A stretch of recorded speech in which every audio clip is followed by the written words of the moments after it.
Hello guys, இன்னைக்கு நான் பார்க்க போற சீரிஸோட பேரு the good bad mother episode 3. இதுக்கு முன்னாடி போய் சீரிஸ் பார்க்கலாம், பார்த்து வந்துங்க. இதுக்கப்புறம் போய் சீரிஸ் பார்க்கறதுக்கு எங்க சேனலுக்கு சப்ஸ்கிரைப் பண்ணி வச்சுக்கோங்க. இப்போ வாங்க வீடியோக்குள்ள போலாம். போன எபிசோட்ல ஹீரோக்கு ஆக்சிடென்ட் ஆயிருக்கும்ல, இப்போ அவனை ரெஸ்கியூ பண்ணி ஹாஸ்பிட்டல் அட்மிட் பண்றாங்க. இப்போ ஹாஸ்பிட்டலுக்கு அவன் அம்மா வராங்க. அவனை பார்த்ததும் ஆள ஆரம்பிச்சிடுறாங்க. அன்னைக்கு நைட் ஃபுல்லா அவன் சொன்னதை யோசிச்சு பார்த்துட்டே இருக்காங்க. அவங்க கிட்ட எப்படி எனக்கு ஒழுங்கா சாப்பாடு போட்டிருக்கேன்னு கேட்டிருப்பான்ல. சோ உடனே ஒரு பிளாஷ்பேக் காட்டுறாங்க. அதுல அவன் எக்ஸாம்ல மார்க்ஸ் கம்மியா எடுத்துட்டா படிக்காட்டிக்கெல்லாம் சாப்பாடு கட் பண்ணிடுறாங்க. ஒரு வாட்டி அவன் டிவி பார்த்துட்டு இருக்கும் போது டிவியை கொண்டு போய் வெளியே போட்டு உடைச்சிடுறாங்க. அதனால அவன் சாப்பாடு ஒழிச்சு வச்சு சாப்பிட ஆரம்பிச்சிடறான். அவங்க வந்ததும் குப்பையிலையும் போட்டுறான். அதுக்கும் அவங்க திட்டுறாங்க. சிக்கிட்டு கெல்ட்டியா வெளியே வர அங்க இருந்தவங்க எல்லாம் பையனுக்கு ஒன்னும் ஆகாதுல்ல, அவன் நல்லா இருக்காளன்னு கேக்குறாங்க. அதுக்கு அவங்க அவனுக்கு ஒன்னும் ஆகாது, நடக்க நான் விட மாட்டேன்னு சொல்றாங்க.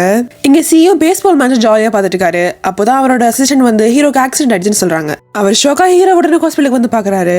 அவர் தன்னோட ஆளுங்க கிட்ட இது யாரு பண்ணதுன்னு கண்டுபிடிச்சாச்சுன்னு கேட்க அவங்க இல்ல, என் இன்வெஸ்டிகேஷன் போயிட்டு தான் இருக்குன்னு சொல்றாங்க. அவர் அப்படியே யோசிச்சுட்டு அப்புறம் மிஸ்டர் கிம்மோட பொண்ணுக்கு என்னாச்சுன்னு கேக்குறாரு. இப்ப மிஸ்டர் கிம்ம காட்டுறாங்க. அவர் பொண்ணை பார்க்கத்தான் ஹாஸ்பிட்டலுக்கு வந்திருப்பாரு. ஜெனி அவரை பார்த்து அழ ஆரம்பிச்சிடறா. அவ அழுதுகிட்டே என்னாச்சுன்னு கேட்க நம்ம பிளான் சக்சஸ் ஆயிடுச்சு, அவன் கண்டிப்பா செத்துருவான்னு அவர் சொல்றாரு. அவளும் அந்த பிளான்ல இருக்கான்னு இப்பதான் ரிவீல் பண்றாங்க. இப்ப பிளாஷ்பேக்ல அவன் என்னெல்லாம் பண்ணான்னு காட்டுறாங்க. ஹீரோ கார்ல தண்ணி குடிப்பான்ல, அதுல அவன் மயக்க மருந்து கலந்துருப்பா. அதுக்கப்புறம் இந்த ஸ்கார்ஃபை வேணும்னு தான் வெளியே விட்டுருப்பா. அந்த ஸ்கார்ஃபை எடுக்க போகும்போது அழுதுகிட்டே தான் வெளியே போவா. ஏன்னா அவளுக்கும் கில்ட்டியா தான் இருக்கும். இப்ப அவ அப்பா கிட்ட அவன் உண்மையை கண்டுபிடிச்சா என்ன பண்ணதுன்னு பயந்துகிட்டே கேக்குறா. அதுக்கு அவரு நீ அதை பத்தில கவலைப்படாம ரெஸ்டட்னு சொல்லிட்டு போறாரு. ஆனா அவளுக்கு ரொம்ப பயமா இருக்கு. இப்போ சிஇஓ கிம் கால் பண்ண அவர் தனக்கு ரொம்ப கஷ்டமா இருக்குன்னு சொல்றாரு. அதுக்கு சிஇஓ அவன் நல்லா தான் இருக்கான், அவனுக்கு ஒன்னும் ஆகாது, நீ உங்க பொண்ணை பாத்துக்கோங்கன்னு சொல்லிட்டு கால் கட் பண்றாரு. சிஇஓ கிம் பிளாக்மெயில் பண்றதுக்கு நிறைய பிளான் சொல்லியிருந்தால அது இப்போ ஒர்க் அவுட் ஆகிற கோபத்துல போன் எல்லாம் உடைச்சிட்டு போறாரு. இங்க ஹீரோட அம்மாக்கு ஊர் தலைவர் போன் பண்ணி அவன் எப்படி இருக்கான்னு கேக்குறாரு. அவன் காலை தான் அடிபட்டிருக்கு, அவன் சரியாயிருவான், நீங்க ஃபார்ம் பாத்துக்கோங்கன்னு சொல்லிட்டு கால் கட் பண்றாங்க. மத்த ஊருக்காரங்க அவர்கிட்ட என்னாச்சுன்னு கேட்க அவனுக்கு கால் அடிபட்டிருக்கான்னு அவர் சொல்றாரு. அவன் போகும்போது அவன் அம்மா எவ்வளவு கஷ்டப்படுத்திட்டு போனா அதான் அப்படி ஆயிருக்குன்னு சொல்றாங்க. சாமோட அம்மா அவளுக்கு அறிவே இல்ல, படிக்க வச்சா மட்டும் போதுமா, பிள்ளை அவளுக்கு நல்லா வளர்க்க தெரியலன்னு சொல்றா. அதுக்கு சாமோடப்பா இதெல்லாம் யாரு சொல்றதுன்னு ஒரு விவசாயே எல்லாம் போயிடுச்சு, உன்னோட பையனை வச்சுக்கிட்டு நீ அவன் பையனை குத்த சொல்றியான்னு கேக்குறாரு. அங்க கோமா அவன் அப்படின்னு சீரியஸா பண்ணிட்டான்னு கேட்க அவன் சீரியஸா என்ன பண்ணல, இந்த ஊர்ல எல்லா வீட்லயும் திருடிட்டான், திருஷ்டிமா வச்சா கூட எடுத்துட்டு போயிடான்னு அப்பா சொல்றாரு. ஊர்க்காரங்களும் அதை கேட்டு சிரிக்கிறாங்க. அவங்களுக்கு ஒரு மாதிரி ஆயிருது. என் பையனை பத்திய தப்பா பேசுறீங்கன்னு அவன் ஹஸ்பண்டே கழுத்து நடிக்க போயிடுறாங்க. இப்போ அந்த மாஸ்க் டிவில வந்து சாமோடாம சமைச்சதை என்னைக்கும் சாப்பிடுறீங்க, நேற்று அவங்க போனதுக்கு அப்புறம் அவங்க சாப்பாடு நல்லாவே இல்லைன்னு சொன்னீங்கன்னு கேட்கறாங்க. அது கேட்டவங்களுக்கு கோவம் வந்துருது. நீங்க யாரையும் சாப்பாடு சாப்பிட வேணாம்னு அதை எடுத்துட்டு போய் கொட்டுறாங்க. இதை பார்த்துட்டு அந்த 2 சின்ன பசங்களும் என்ன இவங்க எப்பவுமே சண்டை போட்டுட்டே இருக்காங்க, இதுல இவங்களை நம்பி நம்மள வர அவங்க கிட்ட வழக்க கொடுத்துருக்காங்கன்னு சொல்றாங்க. இங்க சியோல நம்ம ஹீரோட பிசினஸ் ரொம்ப நல்லா போயிட்டு இருக்கு, அவளும் ரொம்ப சந்தோஷமா இருக்கா. இங்க ஹீரோட அம்மா ஜெனி கால் பண்ண ட்ரை பண்றாங்க, ஆனா அவ எடுக்க மாட்டேங்கிறா. இங்க ஹீரோயின் வேலையை முடிச்சுட்டு கதவை போட்டுட்டு வெளியே வரா. அந்த ஊர்ல நிறைய திருடங்க இருக்காங்கன்னு நியூஸ் வந்திருக்கும். சோ பயத்துலதான் வரா. அப்போ பசங்க அவளுக்கு கால் பண்றாங்க. அவங்க வெளிநாட்டுல இருப்பான்னு நினைச்சிட்டு இருப்பாங்கல்ல, சோ அவங்க நம்ப வைக்கிறதுக்கு ஒரு லைட்ஸ் எல்லாம் போட்டு கடைக்கு முன்னாடி போய் நிக்கிறா. அவங்க அவகிட்ட நாங்க இப்ப இங்கிலீஷ் படிக்கிறோம், இங்கிலீஷ் படிச்சா நாங்களும் யூஎஸ்ல வந்து கூட இருக்கலாம் இல்லன்னு கேக்குறாங்க. அவளுக்கு ஒரு மாதிரி இருக்கு. அப்ப அவங்க உங்களுக்கு பின்னாடி யாரு நிக்கிறாங்கன்னு கேக்குறாங்க. அவ பயந்து போய் பின்னாடி திரும்பி பார்க்க யாருமே இல்ல. என்ன பிராங்க் பண்ணாம போய் தூங்குங்கன்னு சொல்லிட்டு கோலை கட் பண்றா. ஆனா பின்னாடி சத்தம் கேட்க அந்த ஒரு திருடங்க கொலைக்காரங்களும் அதிகமாயிட்டாங்க நியூஸ் படிச்சது அவளுக்கு வருது. சோ உடனே ஓட ஆரம்பிச்சிடறா. அவ பின்னாடி ஒளிஞ்சு 2 பேரும் அவன் பின்னாடியே ஓடுறான். அவன் ஃபாலோ பண்ணிட்டே வர அவ கீழே கிடந்த போட்டில் எல்லாம் அடிக்கிறா. அவனுக்கு சரியா அடிபட்டுடுது. அப்பதான் ஃபேஸை காமிக்கிறாங்க. அது வேற யாரும் இல்ல, நம்ம சாம் தான். அதை பார்த்து அவ்வளவு ஷாக் ஆகிறா. இப்ப கட் பண்ண வீட்டுல அவ ட்ரெஸ் எல்லாம் போட்டுக்கிட்டு சாப்பிட்டு வச்சிருக்கான். அவகிட்ட உங்ககிட்ட நார்மலா ட்ரெஸ் இல்லையான்னு கேக்குறான். அவ சிரிச்சுக்கிட்டே இது எனக்கு ரொம்ப கரெக்டா இருக்குன்னு சொல்றா. அப்படி ஹீரோன் அவங்கிட்ட நீ எப்படி நான் இருக்கிறத கண்டுபிடிச்சேன்னு கேட்க நீ ஃபியூச்சர்ல ஒரு நெயில் சலூன் ஆரம்பிக்குவேன்னு சொன்னல, அதை வச்சுதான் கண்டுபிடிச்சேன்னு சொல்றான். அதை கேட்டவளுக்கு சந்தோஷமாயிருது. நீ ஜெயில இருந்தப்போ ஒரு வாட்டி கூட வந்து பாக்கல, சாரின்னு சொல்றா. அதெல்லாம் பரவாயில்ல, நான் என்ன சுதந்திர போனதுக்கு ஜெயிலுக்கு போனேன்னு அவன் கேக்குறான். அப்படியே போகும்போது இனிமேலாவது நீ மத்தவங்களுக்காக வாழாம உனக்காக வாழன்னு சொல்லிட்டு போறான். இங்க ஊர்ல அவன் அம்மா இன்னைக்கு அவன் ரிலீஸ் ஆகிறதா ரொம்ப சந்தோஷமா இருக்காங்க. அவன் கடைசியை எப்படி அரெஸ்ட் பண்ணாங்கன்னு யோசிச்சு பாக்குறாங்க. ஒரு நாள் சாம் அவங்களுக்கு ஒரு பெரிய மோதிரம் ஒன்று வாங்கி கொடுப்பான். அவங்க அதை சந்தோஷமா பாத்துட்டு இருக்க நீங்க உங்க வெட்டிங் நீங்க தொலைச்சிட்டீங்கல்ல, அதான் இதை வாங்கிட்டு வந்தேன்னு சொல்றான். அவங்க உடனே தொலைல நீ திருடிட்ட, இது பரவாயில்ல, எனக்கு அந்த ரிங் பிடிக்கவே இல்லைன்னு சொல்றாங்க. அதை பத்தில நீ கவலைப்படாதீங்க, இனி உங்க கூடவே இருந்து உங்களை பாத்துக்கிறேன்னு சாம் சொல்றான். அப்படியே கட் பண்ணா போலீஸ் அவனை அரெஸ்ட் பண்ணுது. அந்த ரிங்க அங்க இருந்து திருடிட்டு வந்திருப்பான். போலீஸ் அவனை கூட்டிட்டு போனதும் அம்மா அப்பா அழுகுறாங்க. போலீஸ் அந்த மோதிரத்தையும் வாங்கிட்டு போயிடறாங்க.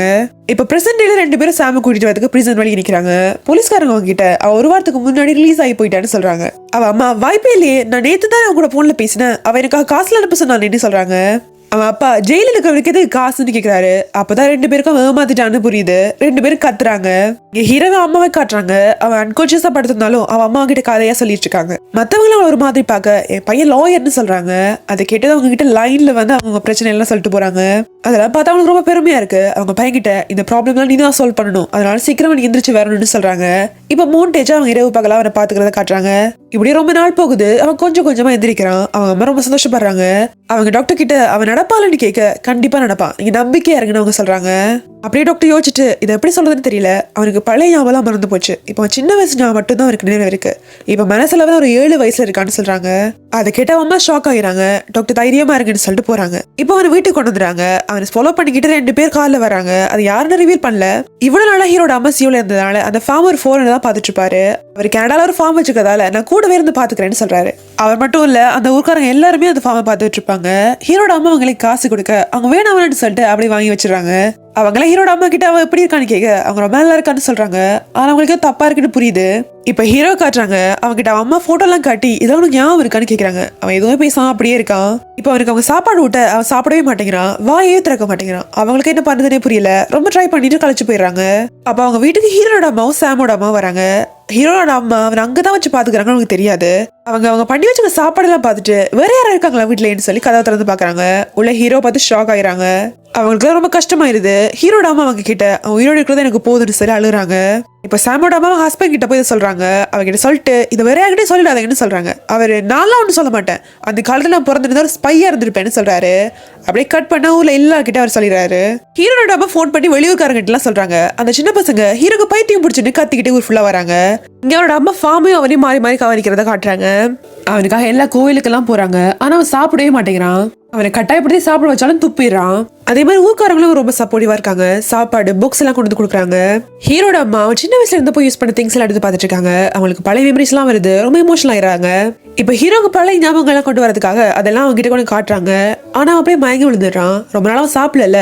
அவன் டாக்டர் வந்து செக் பண்ணிட்டு அவன் நல்லா பாத்துக்கணும், ஏன்னா அவன் டிப்ரெஷனுக்குள்ள போயிடுவான், உங்களால பாத்துக்க முடியல, ஹாஸ்பிட்டல் வந்து சேர்த்துருங்கன்னு சொல்றாரு. இப்ப அவனுக்கு சாப்பாடு அவன் கொண்டு போய் கொடுக்க அவன் வேண்டாங்கிறான். அவன் கோவம் வந்து அவனை திட்டுறாங்க.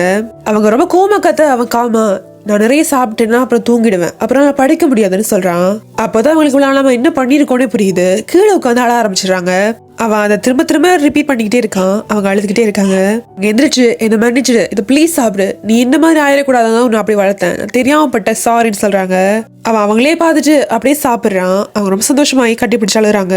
இப்போ அன்னைக்கு ஹீரோ ஃபாலோ பண்ணி 2 பேர் கார்ல வந்தாங்கல்ல, அவங்கள காட்டுறாங்க. அவங்க 2 பேரும் சியோட ஆளுங்க. அவ சொல்லித்தான் அவரை ஃபாலோ பண்ணிருப்பாங்க. அவங்க 2 பேரும் ஹீரோ அன்னைக்கு ஆக்சிடென்ட் பண்ண டிரைவரை கண்டுபிடிச்சிருவாங்க. ஆனா அவனை போய் மீட் பண்றதுக்குள்ள அவன் சூசைட் பண்ணி செத்துருவான். இதை அவங்க வந்து சியோ கிட்ட சொல்ல இதை கிம் தான் பண்ணிருக்கணும், அதனாலதான் விட்னஸ் அவனை கொண்டுட்டு சூசைட் மாதிரி செட் பண்ணிருக்கான்னு சொல்றாரு. இங்க கிம்ம காட்டுறாங்க. அவ வீட்டை வரும்போது ஜெனி கத்திட்டு இருப்பா. ஜெனி அன்னைக்கு நடந்த ஆக்சிடென்ட்க்கு அப்புறம் ட்ராமடைஸ் ஆயிருப்பா. அதனால அவங்க பாக்குற எல்லாருமே கத்துறா. கிம் தான் வந்து அவளை சமாதானப்படுத்துறாரு. இங்க ஹீரோட அம்மா அவங்கிட்ட நீ இப்ப பேரலைஸ் ஆயிருக்க, அந்த எக்ஸசைஸ் எல்லாம் பண்ணா நீ திரும்பவும் நடந்துடலான்னு சொல்லிட்டு இருக்காங்க. அவன் விளையாடுறதுக்காக ஒரு டோயும் கொடுத்துட்டு போறாங்க. அதை அவன் எடுக்கிறதுக்கு ட்ரை பண்றான். ஆனா அவன் கை பேரலைஸ் ஆயிருக்கதால அவன் எடுக்க முடியாது. கொஞ்சம் கொஞ்சமா ட்ரை பண்ணி அதை தட்டி விட்டுறான். அதை பார்த்து அவங்க அம்மாவுக்கு சந்தோஷமாயிடுது. அவங்க கிட்ட திரும்ப ட்ரை பண்ண சொல்றாங்க. ஆனா அவனால முடியல.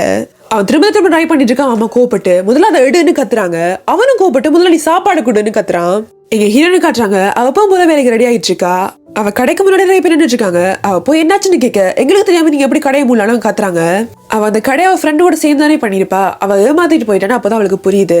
அங்க 2 கஸ்டமர்ஸ் எல்லாம் எங்ககிட்ட மந்த்லி கார்டுன்னு காசு வாங்கிருக்கீங்க, அதெல்லாம் திருப்பி கொடுங்கன்னு கத்துறாங்க.